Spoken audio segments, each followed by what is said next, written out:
Bienvenidos a su programa de la oscuridad a la luz, un camino a la verdad, donde mes a mes nos encontramos para ver distintos tópicos de importancia personal, social, religiosa, y que nos ayudan a ir buscando o encontrando estos caminos de verdad que nos hacen libres. Antes de iniciar, haremos la oración para disponernos a que el Espíritu Santo, el Espíritu del amor, de la verdad, de la sabiduría, nos conduzca, nos guíe para llevar a cabo este momento de servicio. Padre Santo, nos ponemos en tus manos para que todo lo que hoy compartamos nos ayude a crecer como discípulos misioneros, como hijos e hijas de Dios, para ser hombres y mujeres según tu corazón. Por Jesucristo nuestro Señor. Amén. En nombre del Padre, y del Hijo, y del Espíritu Santo. Amén. El día de hoy vamos a tratar el tema de los ángeles y los querubines en la Biblia. Y vamos a comenzar mirando cómo el hebreo concebía el mundo, cómo en la concepción antigua hebrea se concebía el universo. El universo se concebía como una cúpula donde había un gran abismo abajo. De ese abismo partían unas columnas que sostenían la tierra, y entre ese abismo y la tierra hay un espacio que es el Sheol como el lugar de los muertos. En la tierra o sobre la tierra vivían los humanos. Arriba de la tierra está el sol, la luna, las estrellas, y más arriba está el agua o las aguas por encima del firmamento. Es decir, había una concepción que las aguas estaban por encima del firmamento. Y luego más arriba estaban los cielos, y más arriba los cielos de los cielos, donde mora Dios. Y sus pies los pone sobre la tierra, sobre las compuertas. Y había una compuerta o compuertas donde las aguas superiores o de encima se echaban sobre la tierra, donde Dios permitía pues que lloviera o no, abriendo o cerrando las compuertas. Ese era el modo, la forma como veía el universo. Esta forma, al igual que toda su cosmogonía, no fue algo monolítico, es decir, Israel fue evolucionando en contacto con otros grupos. Israel no es un pueblo que vivió solito, como si estuviera único en Marte o en la Luna. No, Israel vive con vecinos, con pueblos vecinos que le van a estar influyendo, igual que hoy los pueblos influyen sobre los demás. Es así como entonces comienza a desarrollarse una manera de ver a Dios. En los primeros momentos, cuando vemos en el libro del Génesis final, encontramos la concepción de Abraham sobre Dios. Encontramos que Abraham dice que Dios le ha visitado mediante 3 personas, 3 hombres. Cuando vemos el libro del Éxodo, vemos que Dios se presenta a Moisés en la tienda del encuentro directamente, cara a cara. Y todo el tiempo del desierto Dios habla con su pueblo. Luego de entregar las tablas de la ley, de hacer la alianza, Dios le habla al pueblo a través de Moisés. Pero es Dios, Moisés y su pueblo. Luego, paulatinamente, cuando van transcurriendo los siglos y viene el fenómeno de la destrucción del primer templo, y cuando son llevados a Babilonia, entonces se genera un camino de la angelología. En los primeros momentos es Dios, nada más, Dios, Moisés y el pueblo. Luego empieza a entrar en juego el ángel de Yahvé, el ángel de Dios, que es, cuando hablo de ángel, es el mensajero de Yahvé, que en gran o muchas veces es Yahvé mismo, es Dios mismo el que está actuando y es nombrado como el ángel de Yahvé. Posteriormente en Babilonia se enriquece la visión que tenían y empiezan a entrar una visión ya del Dios de las tiendas, que caminaba con su pueblo, que donde iba el pueblo ahí iba él con ellos, que tenía tiendas como las tiendas del pueblo. Ahora cuando descubren a Babilonia y descubren los grandes edificios, los sigurats de culto, las torres, los grandes mausoleos, entonces empiezan a ver o empiezan a realizar una nueva visión sobre Dios.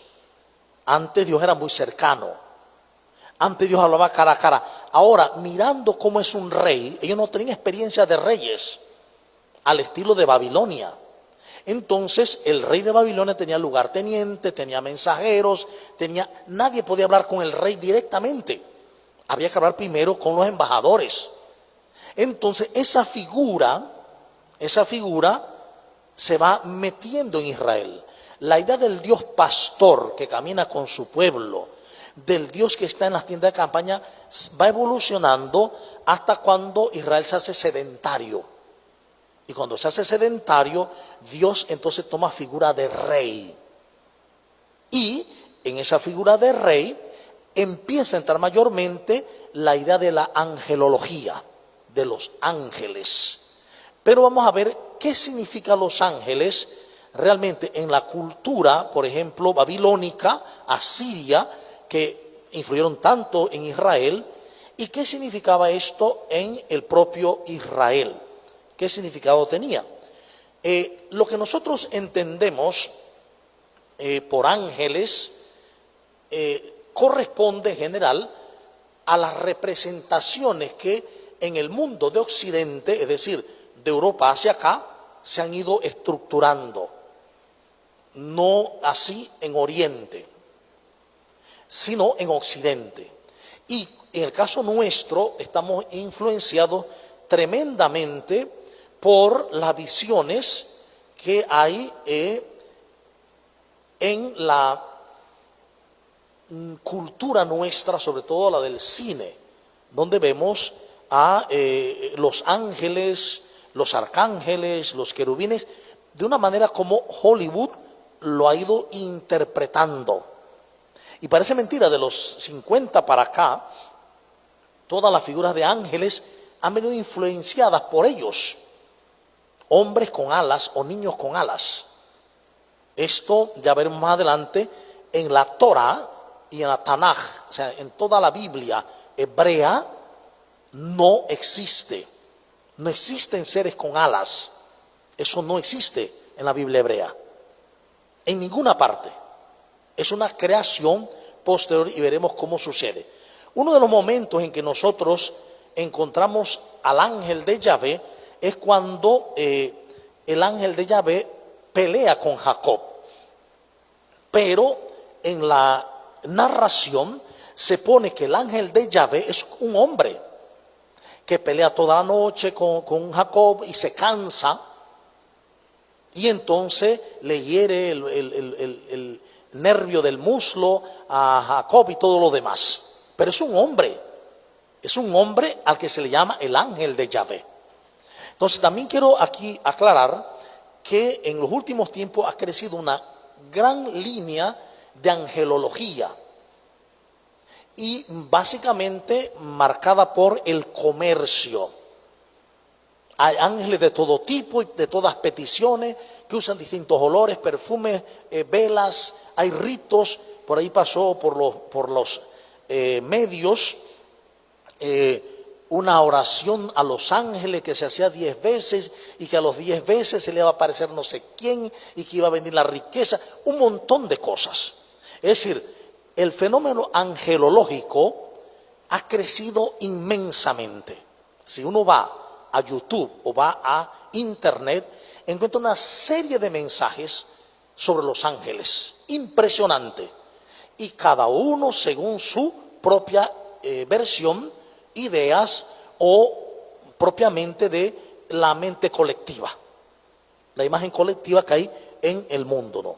Entonces vamos a partir de la palabra hebrea que define la palabra que nosotros entendemos como ángel, y es la palabra malach. Se escribe malach, malach. Y malach significa enviado, mensajero o emisario. Malach, enviado, mensajero o emisario. Es decir, la traducción del hebreo al español tiene estas acepciones: enviado, mensajero, emisario. En resumen, se suele tomar la del centro, la de mensajero. Entonces, malach es mensajero. El diccionario hebreo bíblico de Moisés Chávez es un diccionario muy interesante, ese podemos bajarlo gratis de internet. Dice que mensajero, visto en Génesis 32, en Isaías 23:2, también los rollos más muertos, nos lleva a traducir como mensajero. Malach lo traduce Moisés Chávez como mensajero. Esa es la traducción. Otro diccionario que vale la pena también mirar es el diccionario hebreo de Luis Alonso Chekel. También está en internet. También cuando pone el término malach, lo traduce como mensajero, legado, embajador, emisario, correo, enviado. Encierra todas esas palabras. Pero la primera es mensajero.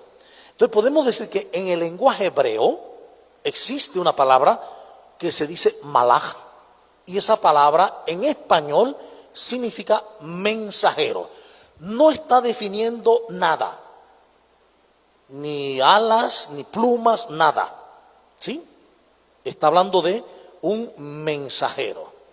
Bien, en el Antiguo Testamento aparece, por ejemplo, Génesis 3:24, cuando se nos presenta, dice, a un ángel que se le llama querubín, que está cuidando la entrada del paraíso. Y esto lo vamos a ver más adelante, que es realmente un querubín. Pero el querubín lo ponen dentro de las formas angelológicas en Génesis 3:24. También lo vemos en Génesis 16:7, cuando está salvando a Agar, que es expulsada de la casa, ¿no? Cuando libera a Lot de la muerte en Sodoma, o cuando se ve la escala de Jacob.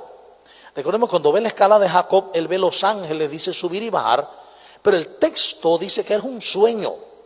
Jacob está soñando, y está soñando que hay una escalera que llega al cielo por donde suben y bajan los ángeles. Recientemente se ha descubierto que la palabra que se dice escalera es la misma palabra, molá, que dice, se le llama al Sinaí. Por tanto, haciendo realmente alusión al monte Sinaí, donde se subía al encuentro de Yahvé, al encuentro del Señor. Entonces, también vemos a el ángel del Señor frente a la mula de Balaam, cuando se pone enfrente como Lesatán. Ya habíamos visto eso antes. El ángel del Señor es nombrado Lesatán. Aquí es el ángel del Señor. También lo vemos hiriendo a los asirios en Jerusalén. Lo vemos ayudando a Daniel en el foso, el ángel del Señor. Pero fíjense, incluso cuando está ayudando a Daniel en el foso, dice que el rey decía, ¿no fueron 3 hombres los que echamos allí? ¿Ve? Cuando echaron a Drac y Abnego, no eran 3 hombres, dice, ¿por qué veo 4? Y el otro tiene forma como de un ángel, de un mensajero. Es decir, en ningún momento se está hablando de un ser emplumado con alas, para nada. Hasta este momento, en el Antiguo Testamento, el ángel del Señor es un hombre, o varios hombres, en el caso de Abraham, cuando está en su tienda en Mambré, y llegan 3 hombres que él va a reconocer como Yahvé visitándole. 3 hombres. Incluso Pablo va a decir después, tengan cuidado cuando reciben a las personas, porque pueden venir a visitarnos ángeles en forma de hombres o dioses en forma de hombres. Es en el fondo Malach es un mensajero. Es un mensajero. También lo vamos a ver en el Nuevo Testamento, va a haber varias notas sobre Lucas 1:11. El ángel anuncia el nacimiento del Juan Bautista. El ángel va a encontrarse con María. El ángel se encuentra con los sueños de José. Anuncia a los pastores el nacimiento de Jesús. Mateo 4:11. Jesús es servido por los ángeles. Mateo 13:36, etc.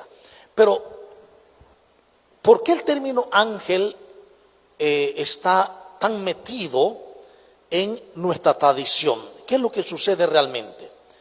En Hechos de los Apóstoles, en las cartas también, más allá de los evangelios, vamos a encontrar ángeles. Por ejemplo, el ángel del Señor que libera a Pedro de la cárcel, cuando estaba preso, ¿no? El ángel que se le aparece a Pablo, dice. Los ángeles en la iglesia siguen sirviendo de la misma forma que sirvieron al pueblo de Israel. ¿Ve? El ángel o los ángeles están presentes en el Nuevo Testamento. No, eso es indudable. La palabra ángel.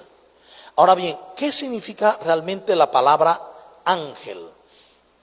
Bien, la palabra ángel viene de ángelos, griego.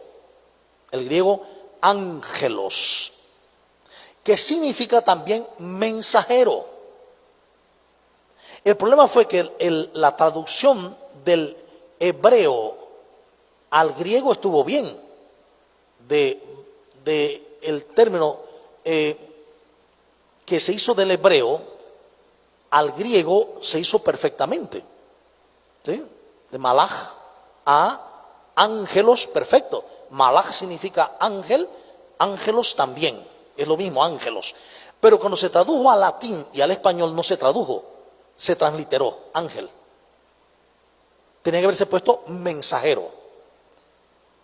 Malach en hebreo, ángelos en griego, mensajero en español.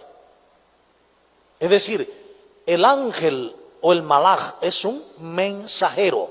Ese es el término correcto. Entonces, ¿qué pasa? En nuestras Biblias no se traduce, se translitera. Y por eso leemos los ángeles. Y cuando viene a nuestra mente la palabra ángel, nos llega la información de las películas, revistas, todo lo que hemos recibido de seres con alas. Por eso tenemos esta visión colectiva sobre los ángeles. Entonces, los ángeles en la Biblia, en el Antiguo Testamento, vamos a quedarnos todavía ahí. En el Antiguo Testamento, los ángeles son personas, hombres, mensajeros de Dios. El que recibe el mensaje descubre que es un mensajero de Dios. ¿Sí? Un malaj. ¿Sí? Un malajín sería el nombre correcto. Un malajín. Un mensajero de Yahvé. Entonces, esto es sumamente importante. Cuando hablamos de los arcángeles, pues no, Miguel, Rafael, etcétera, son nombres dados a Dios. Todos son Miguel, Rafael, Gabriel. La terminación él se refiere a Dios. Entonces, Miguel, Rafael, Gabriel son nombres referidos a Dios. Rafael, Rafa es medicina, curación de Dios. Rafael, ¿ve? Gabriel, ¿ve? ¿Quién como Dios? Gabriel. Y Miguel, fuerza de Dios. Entonces son como atributos de Dios puestos en estos seres. te visitó la fuerza de Dios, te visitó la curación de Dios. Pero bien, entonces arcángel, la partícula arc significa pues gobierno, liderazgo, príncipe, arc. Por lo tanto, al decir arcángel, habría que traducir como príncipe de mensajeros, un príncipe de los mensajeros. Es decir, en un grupo de mensajeros del Señor hay unos que tienen como mayor autoridad, son príncipes mensajeros. Y eso también responde a la visión de la antigüedad. Cuando, por ejemplo, ya en el Nuevo Testamento, cuando el siglo III en adelante, sobre todo el cuarto, los cristianos son aceptados por el imperio, los obispos que antes eran perseguidos son vestidos con los vestidos reales, con capas fucsia. Esas capas indicaban la realeza. Por tanto, a un perseguido, ¿cómo lo van a respetar? Ahora que los aceptamos, pongámosle capa y lo van a ver como una persona real, un príncipe, y por lo tanto viene de Dios. Los reyes, los príncipes eran vistos como puestos por Dios. Entonces, ¿qué pasa? Cuando los grupos iniciáticos reciben estos nombres, era muy fácil decir, estos son arcángeles. Es decir, son príncipes de los mensajeros. Todo el pueblo es mensajero y estos son los príncipes de los mensajeros. Para que entendamos un poco la idea. Bien, entonces, por ejemplo, aquí en el texto vamos a mirar desde el hebreo, como ya se menciona en el Antiguo Testamento, al príncipe Miguel, Micael, Malach. Micael, Malach o Malach, Micael. O sea, el príncipe Miguel, diríamos el príncipe Miguel de los mensajeros, el grande. Esto muchas veces no lo entendemos, porque, claro, la formación que hemos tenido ha sido como ha sido, ¿no? Bien, antes de eso, vamos a mirar que en el mundo del cine nos ha marcado muchísimo a nosotros, tanto a nivel de ver los ángeles, arcángeles, como los querubines. Cuando nosotros hablamos de querubín, que está en la línea de los ángeles, no es lo mismo, pero se puede estudiar dentro de la misma línea. El querubín, vemos esto. ¿Qué es un querubín en la Biblia hebrea y en el antiguo Medio Oriente? Lo que estamos mirando aquí es una figura del Arca de la Alianza vista en el cine. Cuando uno ve, por ejemplo, Los Cazadores del Arca Perdida de Indiana Jones, uno va a encontrar una figura semejante. Una figura de un arca, de una forma rectangular, un cajón rectangular, adornado con unas asas, unas barras para cargarle, y arriba dos hombres con alas. Y a eso se le llamó querubín en nuestro mundo de Occidente. A eso. Y es lo que nosotros hemos entendido. Cuando hablan de querubines, la gente piensa, bueno, ¿cuántas alas tendrá? Porque los serafines tienen una ala, los querubines tienen otra. Pero ¿a qué responde eso de las alas? Cuando se hace más físico el mundo del cielo, recuerden que hubo un tiempo que fue accediéndose a la idea del cielo como un lugar. Si había que llegar a ese lugar, ¿cómo llegar hacia arriba a ese lugar? Volando. Y en esa no había aviones, ni había rectores. Entonces, ¿quiénes volaban? Las aves, así que había que tener alas para poder llegar allá.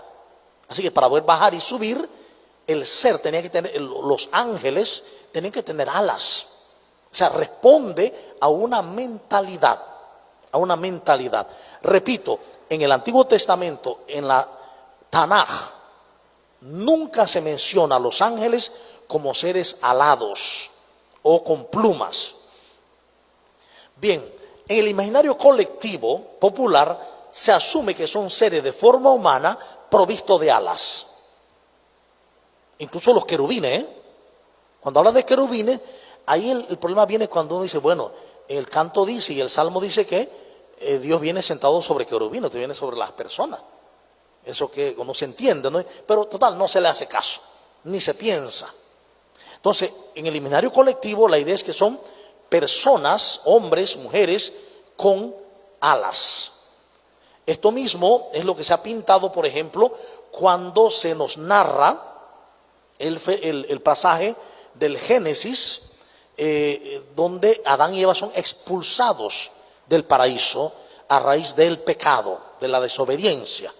Entonces son expulsados y se pintan unos hombres, a veces cruzados de brazos, a veces, pero con unas alas impresionantes, que están cuidando el paraíso para que no entre Adán y Eva, no vuelvan, ¿no?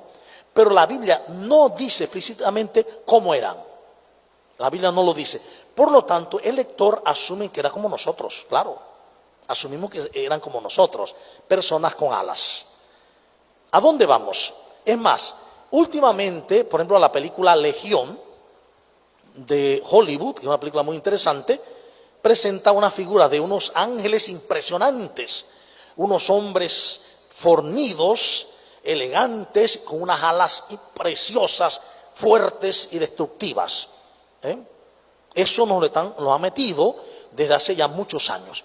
Claro, los niños que han nacido, nosotros mismos nacimos en una cultura donde vimos los ángeles de esa manera, como personas con alas.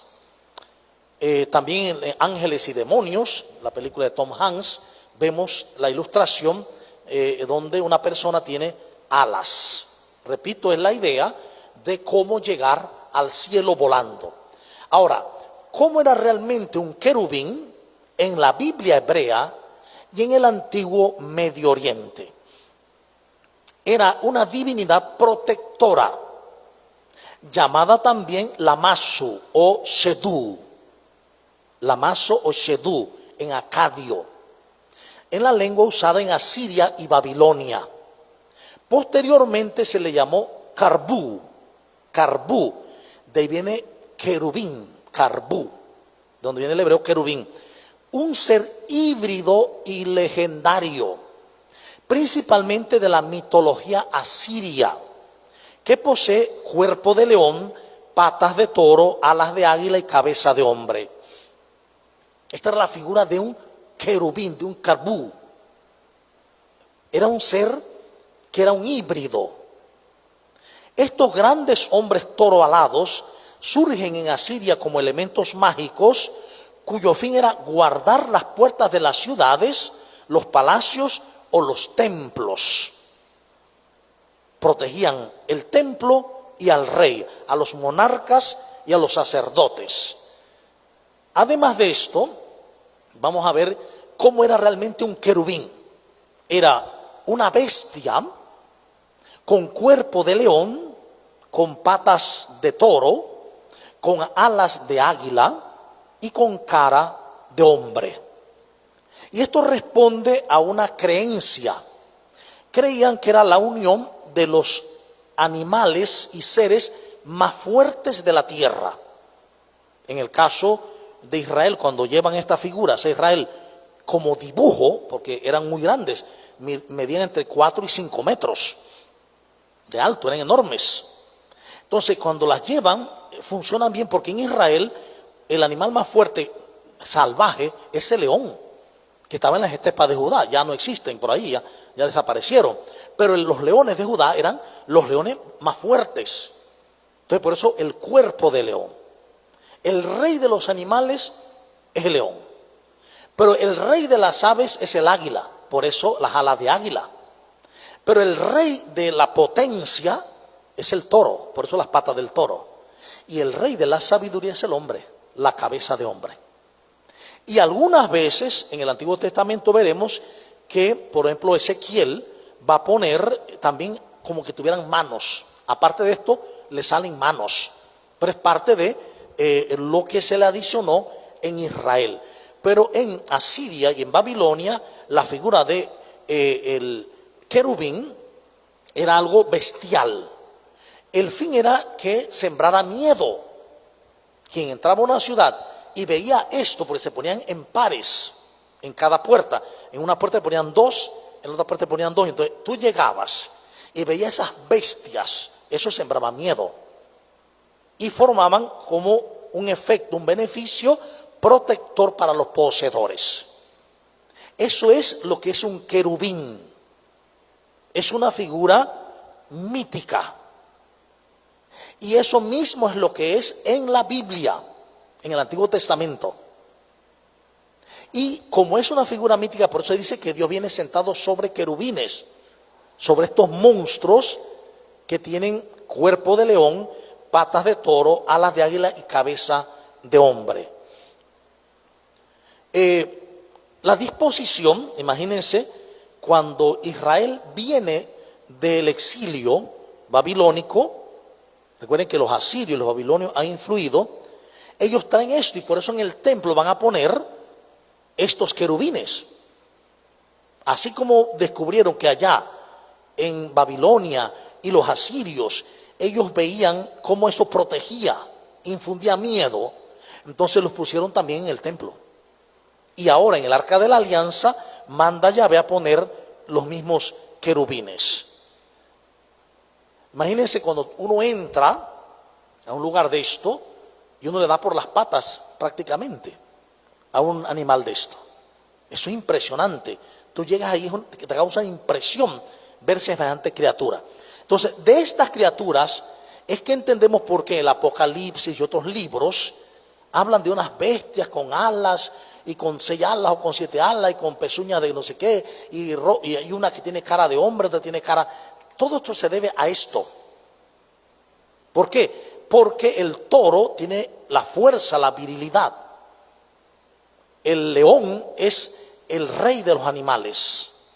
El águila es el de los vuelos altos, el de la visión profunda. Y el hombre es el de la sabiduría.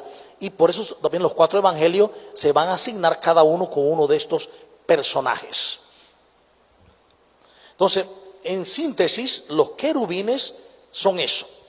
Entonces, por lo tanto, para mirar lo que dice Génesis 3:24, expulsó pues al hombre y al oriente del huerto del Edén, puso querubines y una espada encendida que giraba en todas las direcciones para guardar el camino del árbol de la vida. Entonces, una especie de leones con la cara humana y alas. Es una figura más acercada a la realidad, porque muchas veces en los libros de religión ponen personas, hombres con alas y espadas, y esto no se acerca para nada a lo que dice el relato. En el templo de Jerusalén, cuando se construye el Arca de la Alianza, entonces se ponen querubines sobre el Arca del Pacto en pequeño, pero también se ponen querubines grandes que cubren el arca. Está el candelero, está la lámpara de los 7 fuegos, ¿no? Está aquí también, y la menorá, y vemos a los leones con cabeza de hombre y alas de águila. También en el otro querubín tenía 10 codos, dice, porque ambos querubines eran de un mismo tamaño y de una misma anchura y hechura. Los querubines se hacían grandes, como decía, y en el caso del Arca de la Alianza se tocaban las alas unos con otros y las alas del otro costado tocaban las paredes.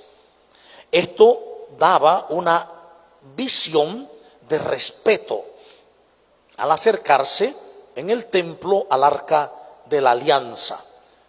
Podríamos decir que, como dice Primera de Reyes 6:27, colocó los querubines en medio de la casa en el lugar santísimo. Las alas de los querubines se extendían de modo que el ala del uno tocaba una pared y el ala del otro querubín tocaba la otra pared. Sus otras 2 alas se tocaban ala con ala en el centro de la casa y por debajo estaba el Arca de la Alianza. Los querubines son seres míticos. Y entonces aquí, en la visión ya hebrea, paulatinamente le fueron quitando las patas de toro. ¿Por qué se las fueron quitando? Porque recuerden que el toro fue haciéndose cada vez más negativo a causa de la redacción de que Aarón con el pueblo hizo una estatua de un toro cuando Moisés fue al monte. Hicieron con el oro, hicieron un toro, un becerro. Entonces el toro que había simbolizado a Yahvé, simbolizado en el antiguo Israel, se fue quitando. Y entonces también le quitaron las patas de toro y dejaron el cuerpo de león con alas de águila y cara de hombre. Entonces más o menos eso sería lo que se ve en la palabra en el Antiguo Testamento como querubines. Los querubines.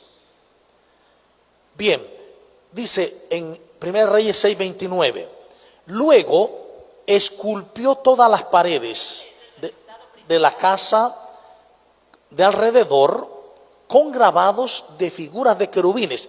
Es decir, no solamente en el templo hicieron las grandes figuras de querubines, y no solo hicieron sobre el arca las dos pequeñas figuras, sino que todas las paredes de alrededor las cubrieron con grabados de figuras de querubines y flores abiertas, tanto el santuario interior como el santuario exterior. ¿Ven? Es una manera de pensar hebrea. Es una manera de pensar hebrea. No está mirando en este momento ningún ser vivo, ¿no? Sino una figura que trajeron del exilio. Esas figuras del exilio van a ir luego cambiándose por el desconocimiento hacia figuras humanas. Dice Ezequiel 10:14. Recordemos que Ezequiel predica dentro del tiempo del exilio. Ezequiel no conoció el mundo hebreo acá. Ezequiel vivió en el exilio y él predica en el exilio. Por eso la visión que tiene Ezequiel, mire, dice, y tenía cada uno 4 caras. La primera cara era la cara de un querubín, la segunda la cara de un hombre, la tercera la cara de un león, la cuarta la cara de un águila. ¿Qué está diciendo? Lo que pasa es que la palabra cara no solamente se refiere al rostro en ese momento bíblico, se refiere a cualquier forma del cuerpo que denote al cuerpo. Cualquier forma del cuerpo que denote al cuerpo. Por eso dice, tiene una cara de querubín, o sea, la figura de león, ¿ve? De león con las patas de toro, porque está viviendo en Babilonia. Él está en el exilio en Babilonia. Y dice, tiene una cara, una segunda cara de hombre, el rostro, la cabeza. Una tercera cara que es un león, el cuerpo. Y una cuarta cara que es el águila, las alas. Es decir, es una creación que tiene 4 caras, 4 rostros. Y esta figura la usa para mirar el mundo desde las figuras, desde una manera traída, desde la figura traída desde Babilonia. Entonces, esto es importante tenerlo claro. No es algo que Israel se había inventado, eso vino del exilio. Y más cosas, claro, también. Bien, dice el Salmo 18:10, en mi angustia invoqué a Yahvé y clamé a mi Dios. Desde su templo oyó mi voz y mi clamor delante de él llegó a sus oídos. Y cabalgó sobre un querubín y voló sobre las alas del viento. Es un poema el Salmo. Y el Salmo está diciendo, si el querubín es una bestia enorme, capaz de asustar, de infundir terror, miedo, Yahvé es capaz de cabalgar sobre ellas, de dominarlas. Es decir, que Dios es superior a toda creación, a todo lo que no le pueda crear incluso. En este caso, los querubines. Entonces, los querubines en la Biblia son seres con forma humanas y alas, como los vimos en Hollywood, de ninguna manera. No. Esta imagen es producto de la iconografía romana, representada en sus esculturas, que entró en su clima en la Edad Media. Entonces, ¿de dónde viene todo esto? La primera imagen que hay de un ángel alado está en el tesoro de la Basílica de San Pedro en el Vaticano.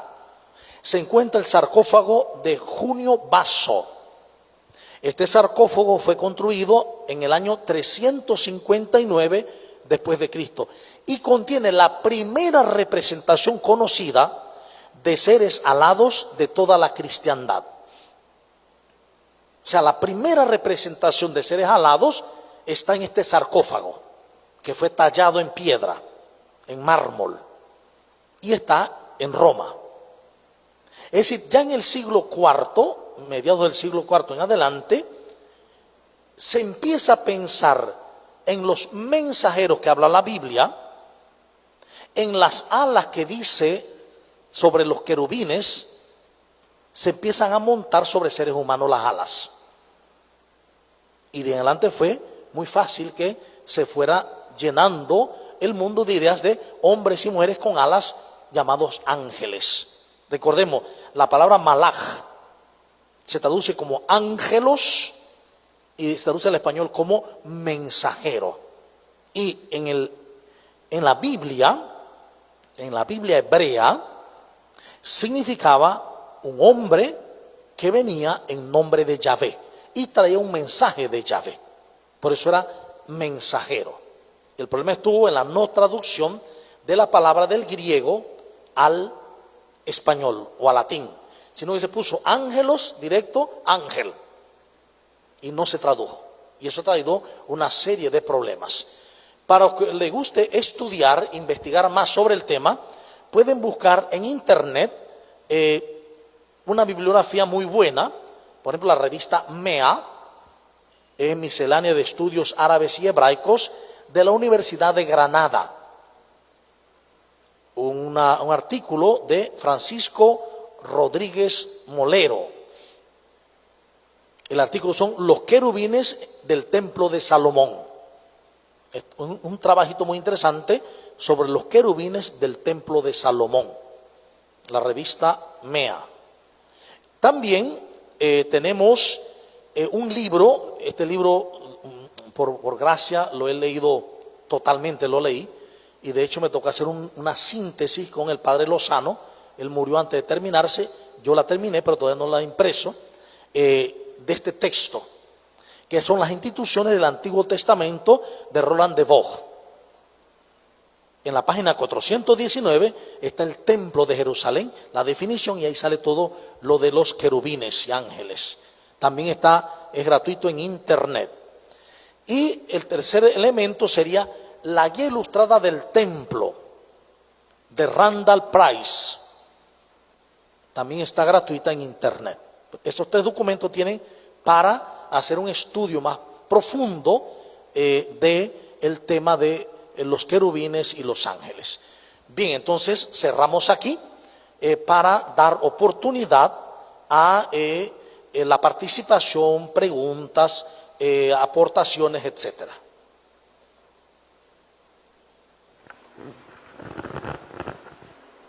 Buenas noches. Eso me lleva a hacer una pregunta.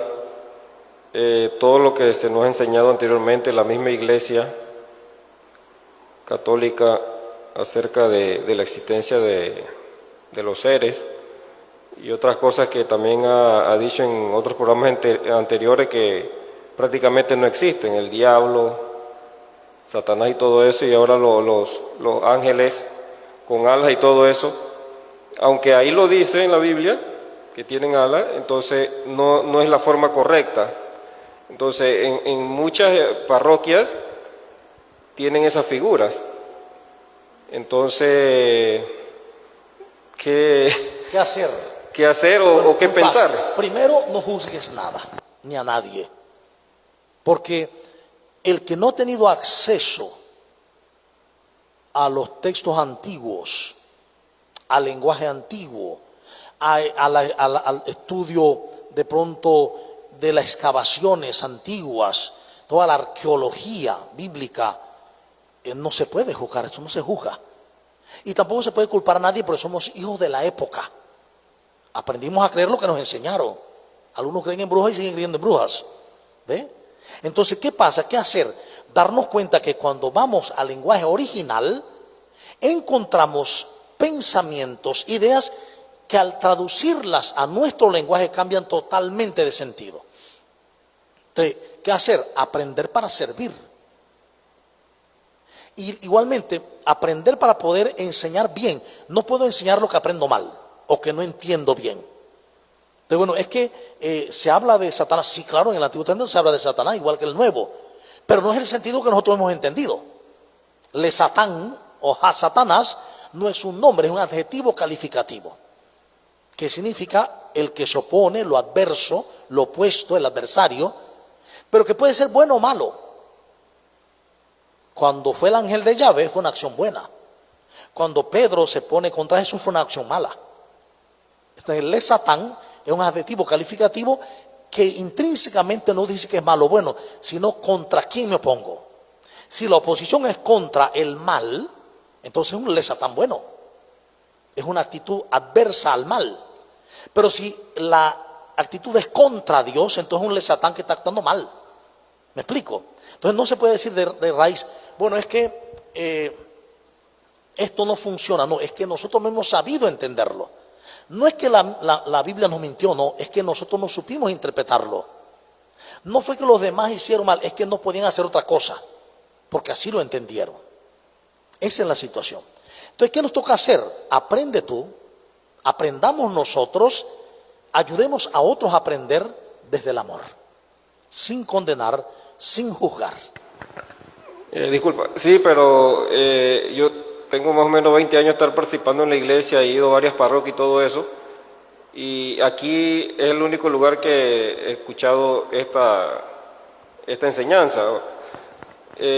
Inclusive, voy a decirle algo que me dijeron hace poco, que le hablé que yo participaba en donde el padre Rory, y me dijeron, el sacerdote tal no está de acuerdo con el padre Rory porque él no cree en el diablo. Bueno, eso puede darse.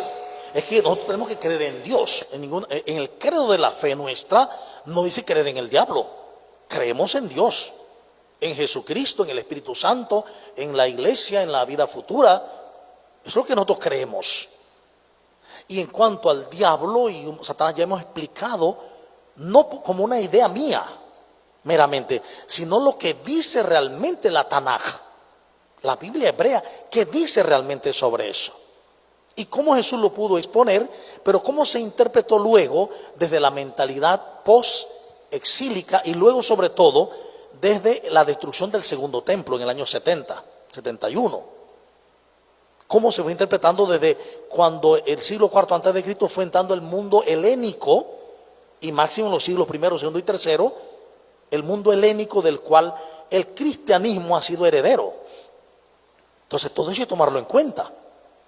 O sea, hoy podemos saber desde el mundo de Jesús que Jesús nunca pudo hablar de alma y cuerpo, porque eso no hablaba él, esa no era su categoría. Esa categoría viene de Platón y de Aristóteles, de la filosofía griega, que se introduce en el cristianismo. Jesús nunca habló de alma y cuerpo. Entonces, todas esas cosas no las sabremos si no nos metemos en ese mundo hebreo. Y en esto hay que tener un cuidado. ¿Por qué? Porque cuando uno se mete al mundo hebreo tenemos que recurrir a maestros hebreos. Yo tengo que recurrir a rabinos hebreos para entender lo que ellos piensan. Porque si yo estudio al mundo hebreo desde un católico, no lo voy a entender correctamente. Tengo que entenderlo desde los hebreos. Entonces el hebreo va a decir, mira, lo que pasa es que ustedes creen esto, pero es que no es así. Nosotros hemos creído esto. ¿Ves? No, es que lo que pasa es que los cristianos, los cristianos como tales, podemos decir que son después de la mitad del siglo II. Antes de eso eran facciones judías que seguían a Joshua. Ben Yosef. ¿Por qué? Eran facciones judías. Incluso vemos que cuando Pablo y Bernabé van a predicar, van a las sinagogas. Es decir, el mensaje del Mesías es de unos judíos que han creído en Joshua de Nazaret, han creído en Jesús de Nazaret y lo han seguido. Y ese mensaje lo están llevando a las sinagogas. Luego, cuando no aceptan las sinagogas el mensaje, entonces buscan los paganos. Y entre todo ese paso y ese tiempo van pasando muchos años, incluso siglos. Y no es hasta mediados del siglo segundo hacia adelante cuando empieza a definirse ya una iglesia cristiana como la conocemos nosotros. Entonces cuando uno oye, y Pablo se convirtió al cristianismo, uno piensa que Pablo pasó a un grupo de cristianos. No era así. Pablo era judío. Y lo que hizo fue pasar de una línea judaica dura, farisea, a una línea del Mesías. Entonces, ¿qué hacer cuando aprendemos esto? No juzgar, no condenar, no comparar. Punto. ¿Lo estoy aprendiendo aquí? Bueno, lo estoy aprendiendo aquí. No tengo por qué pedirle que en otro lado lo hagan igual. Porque si en otro lado no están haciendo el esfuerzo por meterse en los originales, en tomar cursos de hebreo, de arameo y eso, pues no se puede pedir eso. ¿Ve? La iglesia, estamos en una etapa sinodal que se supone que todo es una misma vía, un mismo sentido, una misma enseñanza. Estamos en una etapa sinodal en este momento en la Iglesia Católica, que debe ser un mismo camino, una misma idea, una misma enseñanza. Entonces, esta nueva enseñanza, porque es una nueva enseñanza, de lo que ya habíamos aprendido, ¿de dónde viene? Viene de la palabra, de la Torá, te la acabo de leer. Viene de la Torá. Sí, es correcto. Torá. Pero de la Iglesia Católica sale esa enseñanza también. Es que claro, es que lo que estamos estudiando, hay muchos estudiosos católicos ahora mismo que estamos estudiando de lleno la Torá. Entonces está saliendo más cosas nuevas que no veíamos. Incluso ahora se está replanteando cómo leer realmente a Jesús, no desde el griego. ¿Ve? Es como que busquemos entender a los nove desde el inglés. Imagínate, entender a los nove desde el inglés. Para entenderlo bien yo tengo que entrar en su mundo, en su mentalidad, en su cosmovisión. Entonces, lo que está planteándose es cómo ver a Jesús desde, no solo el hebreo tampoco, sino desde el mismo arameo, que era el lenguaje diario de Jesús. Jesús hablaba hebreo, sí, pero el lenguaje común era el arameo. Si él se la pasó más de la parte de su vida en el norte, en la parte donde hablaban arameo, en Galilea. Ahí se hablaba arameo. Entonces, cómo el lenguaje arameo es totalmente distinto y cómo los giros son distintos. ¿Ve? Y las cosas son distintas. Por ejemplo, estás descubriendo que en el lenguaje hebreo y arameo la palabra salvación no existía como tal. Porque no había una idea de que el hombre se fuera al cielo.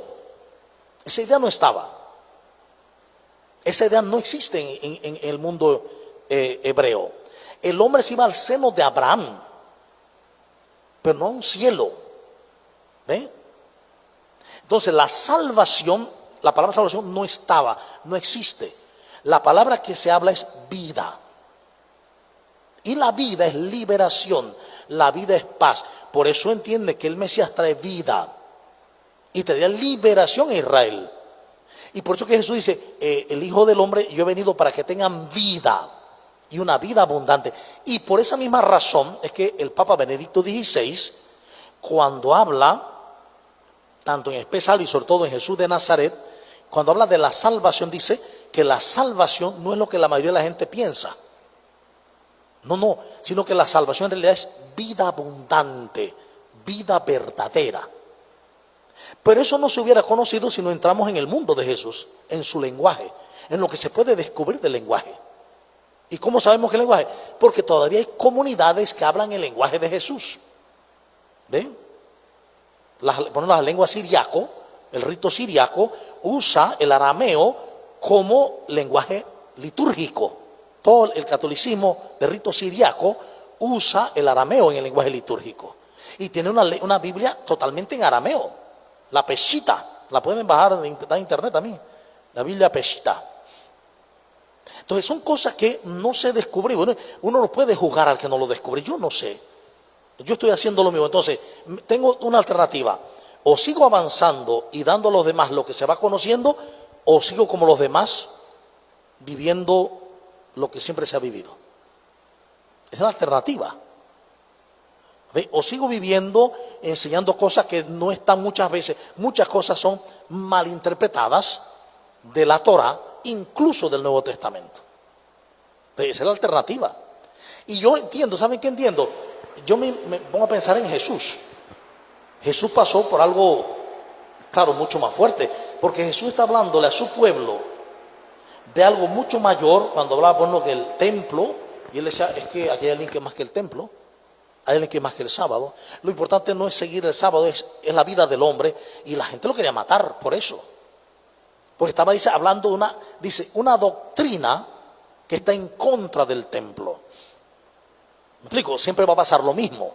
Cuando se dice algo diferente, viene la sospecha, el miedo, el dogmatismo. Eso va a pasar siempre. Pero con el tiempo, con el desarrollo, es lo que ha pasado con la Biblia.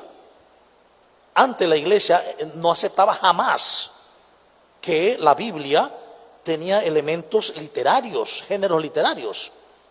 No fue hasta muy tardíamente, y florece con el Vaticano II, que acepta que cuando se lee la Biblia hay que descubrir los géneros literarios para entender lo que quiso decir el autor en su tiempo y a quien les escribió. Antes decía, no, el que diga que la Biblia no es historia, anatema sit. ¿Ve? Entonces hay que tener mucho cuidado con esto, y lo mejor no entrar en disputa. Yo no entro en disputa con ninguno, con ninguna persona ni con compañeros. Si el tema sale y me preguntan, yo doy mi opinión. Si no, callo. ¿Por qué? Porque esto no es para discutir, esto es para vivir. ¿Qué ventaja me da descubrir, por ejemplo, este tema de los querubines? Me da la ventaja de saber que hay que entender la Biblia no textualmente, sino lo que quiso decir en su momento y querían decir en su momento, para entonces aplicarla aquí y ahora.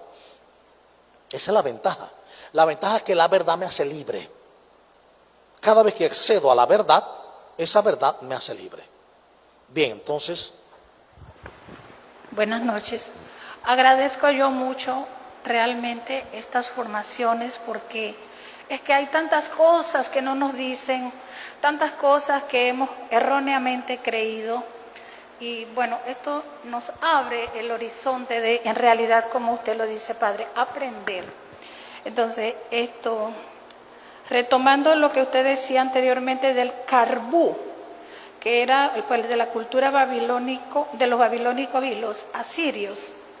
Entonces, nosotros aún traemos todo eso como un colectivo cultural ancestral, porque yo estuve leyendo en Ezequiel, capítulo 1, el versículo 5, donde dice, en medio de estos aparecía la figura de 4 seres vivientes. Tenían forma humana, 4 rostros y 4 alas cada uno. Sus piernas eran rectas y sus pies como pezuñas de novillo. Siguiente al versículo 10 dice, su rostro tenía esta figura, rostro de hombre, rostro de león por el lado derecho de los 4, rostro de toro por el lado izquierdo de los 4, rostro de águila de los 4.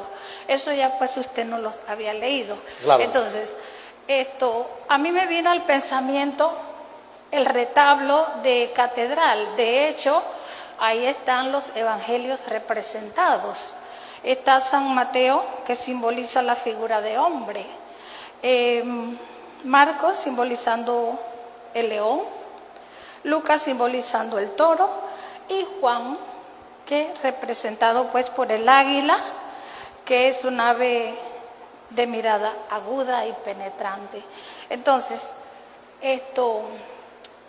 Yo pues dándole ocasión al pensamiento inductivo y deductivo reflexivo, yo pienso, aquí estamos para aprender y usted bien nos corregirá, que es que el ser persona está como conformado por una serie de elementos que comporta la animalidad y la espiritualidad paralelamente. Es decir, el cuerpo material, que es vasija de barro, en el cual subyacen los dones y talentos espirituales, impronta de Dios en cada uno. Porque, ¿por qué representan eso a los ángeles como parte hombre y parte animal? Estos son querubines, no los ángeles. Bueno, eso. Querubines. Entonces, recuerda que son figuras. Podemos darle una interpretación, sí.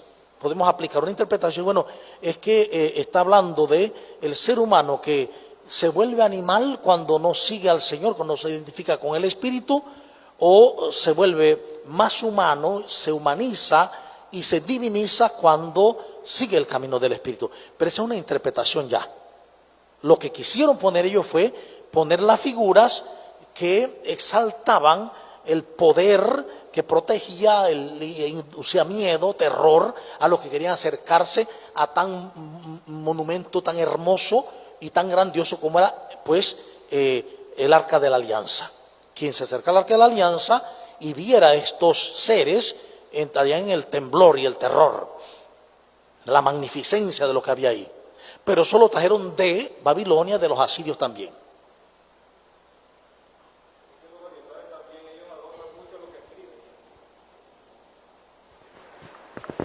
Sí, es que los orientales también adornan mucho lo que escriben, y a diferencia de los occidentales que somos más directos en las narraciones, ¿sí? Sí, es que de pronto son más prácticos, ¿sí? Nosotros tenemos mucho la mentalidad que es muy de pronto abstracta, tenemos una mentalidad abstracta.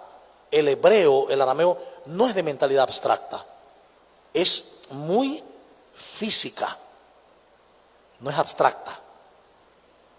Padre, yo quería también hacer un comentario allí con la parte esta de lo que el compañero estaba preguntando o haciendo observación, y que usted hacía la referencia, por ejemplo, en el caso de los pueblos nobles, para poderles entender, pues uno tiene que conocer su cultura, su pensamiento y todo para poder ir a hablar de ellos realmente con una base.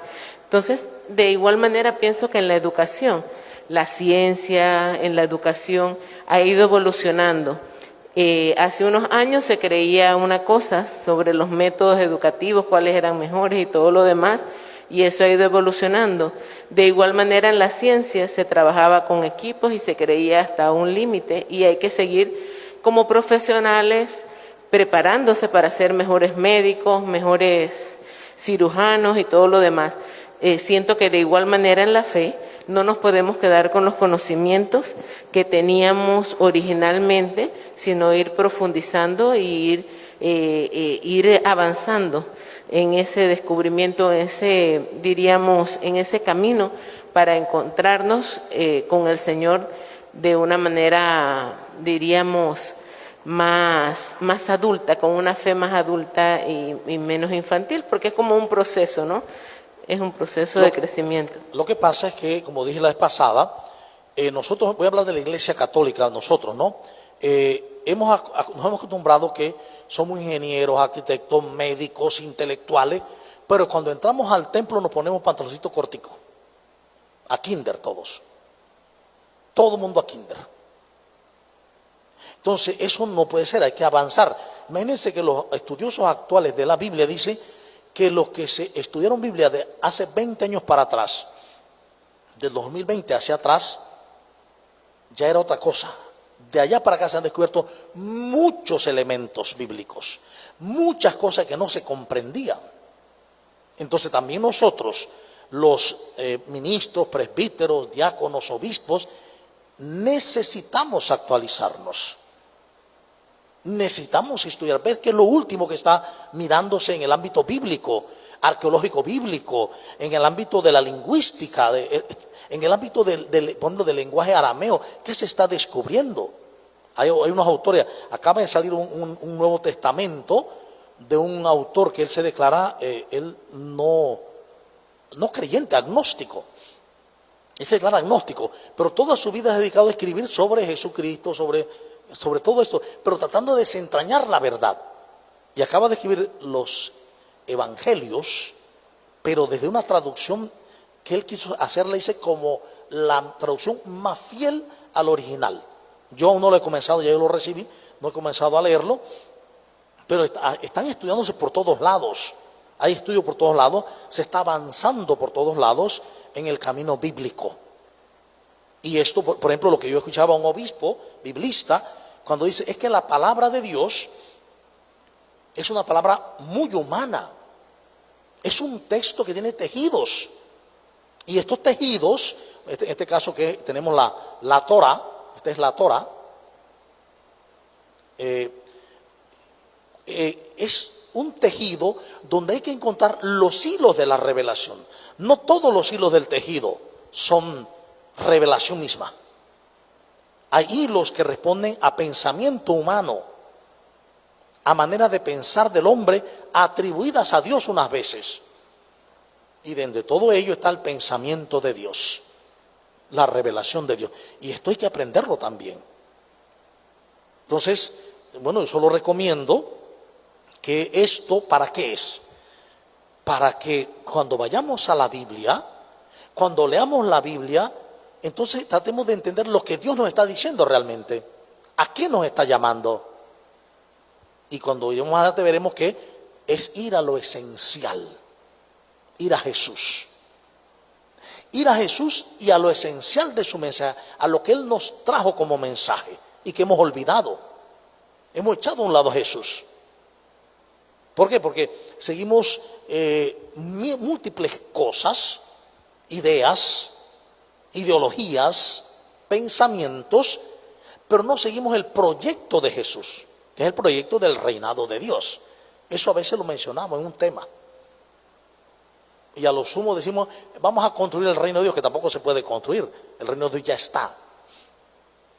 Y dentro de ese reinado de Dios, el proyecto de Jesús se basa en 4 cosas, en 4 preocupaciones, que son la persona humana, la salud de las personas, o sea, su enfermedad, el hambre de las personas y las relaciones de las personas. Y estos cuatro preocupaciones Jesús las va a resolver diciendo, he venido a traer la buena nueva a los pobres, la liberación a los cautivos, la vista a los ciegos, la libertad a los oprimidos y el anuncio del año de la gracia del Señor. Con estas 5 líneas puedo resolver estos 4 problemas. Esto lo hemos echado a un lado y hasta lo hemos ignorado. Entonces, por eso es tan importante ir aprendiendo sobre la palabra e ir a lo esencial. Padre, allí también, ahorita que estaba usted mencionando todo esto, pensaba que en el tiempo de Jesús también ocurrió lo mismo, ¿no? Cuando él era un judío, pero a pesar de que iba a la sinagoga, así, practicaba los rituales judíos y todo aquello, fue cambiando o fue teniendo quizás ese encuentro con el Señor que le fue llevando a tener pensamientos distintos a la línea estricta de los judíos. Y en ese momento, pues hasta por eso lo quisieron matar, ¿no? Porque estaba, como quien dice, dándole preponderancia al amor sobre la ley. Y para ellos lo fundamental era la ley. Entonces, de repente lo sintieron como revolucionario, lo sintieron quizás por miedo, sintieron que no era acorde porque no era la tradición de lo que uno había aprendido. Entonces muchas veces pues a uno le enseñan, no con maldad, los papás, las historias de, qué sé yo, de los duendes. A veces para alejar a un niño del peligro le dicen, no vayas para allá porque allá hay duendes. Y tú vas creciendo con eso y de repente tú vas transmitiendo ese pensamiento cultural o popular y tus hijos lo van creyendo, tus sobrinos lo van creyendo y pueden de repente decir, no, es que existían porque me lo dijo alguien que es fundamental, un padre, una abuela. Y yo recuerdo eso, yo recuerdo que por ejemplo, a pesar de que en algún momento a nivel familiar se hablaba de que si las brujas y cuestiones, y a uno de niño le metían miedo para eso, recuerdo por ejemplo mi papá que me decía, usted no crea en brujas, eso hay gente que piensa que existe, pero eso solamente tiene, como quien dice, poder sobre uno si uno le da poder, si uno cree que existen. Entonces, es cosas, de pensamientos que uno va evolucionando con el tiempo, las experiencias propias van haciendo ver si eran o no, tenían fundamento, ¿no? Si tienen o no tienen fundamento. Siento que esa parte también. Exactamente, y esto prueba algo, ¿no? Que una cosa es vivir la religión y otra cosa es la espiritualidad. La idea es que la religión nos lleve al centro, a la espiritualidad. Ese debería ser el camino. Pero muchas veces no necesariamente se da. Hay personas que pueden ser muy religiosas, pero no tienen una vida de espiritualidad. Muy religiosa, hacen todo, cumplen todo, pero no tienen esa vida de interioridad. Santa Teresa de Jesús dice, ¿quieres saber qué es ser espiritual? Es ser totalmente esclavo todo de Él. Es ser totalmente esclavo todo de Él. Que en su cultura y en su tiempo quería decir, es poner toda mi voluntad en su voluntad. Eso es ser espiritual. Vivir en la voluntad de Dios. Y que hoy podemos decir en la voluntad amor, en la voluntad compasión, en la voluntad ternura. Y yo puedo vivir toda la vida religiosa cumpliendo todo, pero no tengo ni amor, ni ternura, ni compasión, nada.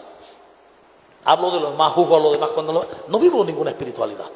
No vivo con el otro como hermano, como uno conmigo. Entonces por eso puedo ser religioso, pero no espiritual. Porque la espiritualidad es vivencia íntima con Dios. Eso es lo que Jesús vivió. Jesús vive una espiritualidad con el Padre, y ese espiritual lo lleva a ver que muchas cosas de la religión no están bien. Y entonces, claro, quieren matarlo y lo matan. O sea que todo esto de querubines, diablos, Satanás, que Dios era el que mandaba la destrucción y todo eso, al final nada de eso es importante. Lo importante es la relación personal con Dios y vivir en el amor de Dios. Eso es lo importante. Exactamente. Lo importante, por eso, que te des cuenta de una cosa o no, al fin y al cabo puede ser incluso irrelevante. Puede ser sí y solo sí estás trabajando tu interioridad. Y si la interioridad la estoy trabajando en comunión con Dios y estoy viviendo lo que Jesús me ha dicho que viva, que es el mandamiento del amor a Dios y a los hermanos, basta. Por eso Jesús dice, quien viva el amor a Dios con todo el corazón y con todo el alma y al hermano como a sí mismo, cumple toda la ley y los profetas. O sea, vive la Torah, los Nevi'im y los Ketuvim. La ley, los profetas y los escritos. Entonces es bueno aprender, claro, pero incluso podemos aprender mucho, pero si eso no lo interiorizamos y no se vuelve vida, comprensión a los demás, amor a los demás, no estoy haciendo nada tampoco. Todo tiene que redundar en una vida de libertad, que es una vida de alegría y una vida de amor, van juntas. La libertad, la alegría y el amor van juntos con la verdad. Entonces, lo más importante que soy, que aprenda a vivir como Jesús. Lo demás es añadidura para salir de errores, para dejar de preocuparme, para estar pensando erróneamente o enseñar erróneamente. ¿Sí? Bien, entonces vamos a culminar dándole gracias a Dios. Gracias, Padre, por tu amor misericordioso, por revelarnos en tu palabra, tu mensaje, y llamarnos así a una vida nueva, una vida en que nos orientemos en Jesús, con Jesús hacia ti, y así vivamos como Él, siendo instrumento de tu amor y tu compasión. Por Jesucristo nuestro Señor. Amén. En nombre del Padre, y del Hijo y del Espíritu Santo. Amén. Mil bendiciones.